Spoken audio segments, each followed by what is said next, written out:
I started tennis just because my sister was playing. Okay. You know, my dad was an Olympian. He did discus throw, so he pushed us a lot as children to achieve excellence in athletics. When I was, I think, 12 or 13, right before I went to high school, I made the final of a national tournament in 18 and under, and so you know, my dad thought, you know, okay, he can be maybe good in tennis. So.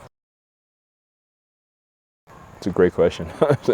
I got my first ATP point when I was 15, but obviously, you know, I wouldn't consider myself a true professional. I did very well in college as well. I think when I was 18, I got to around 400 in the world.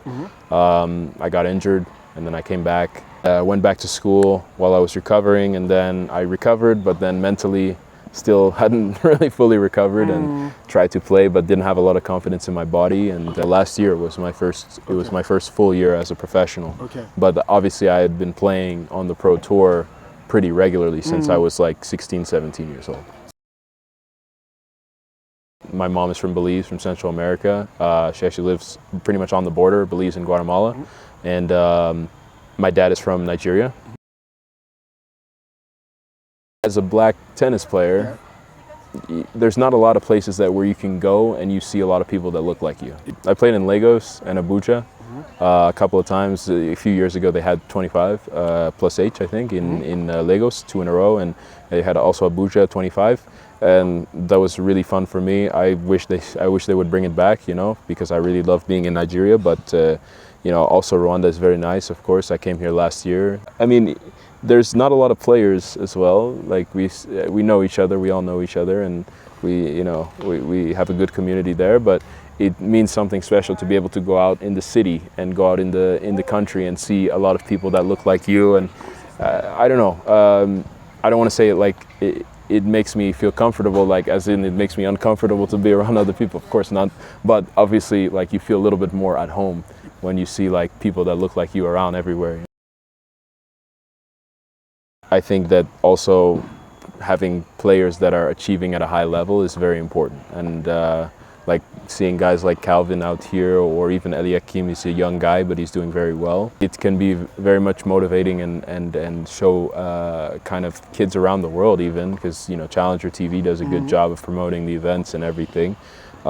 It can show them like that there is a future in the sport for people of every ethnicity, every country, and I think that's really important. I mean, these tournaments here, last year they were 50, and now they were upgraded to 75 and 100, and I think that's great. You know, I think that's fantastic. So definitely in the last couple of years, tennis has grown a lot. I really hope to see, and not just because I am biased, but also because I think that Lagos is such a great city. They used to have the ATP there before I was born, in Lagos, and I think they might have had a tournament in Abuja as well. And I really would like them to bring it back, or bring back a challenger in Nigeria to showcase, you know, because I really think it would be a great experience for not just the players, but for the world to see what Nigeria has to offer, you know. But yeah, as in Africa as a whole, I mean, Rwanda is also an incredibly beautiful country. The more opportunities we have to promote the sport within Africa, I think that the better, because you know, there's a really big untapped market here. I think that a lot of people do love tennis.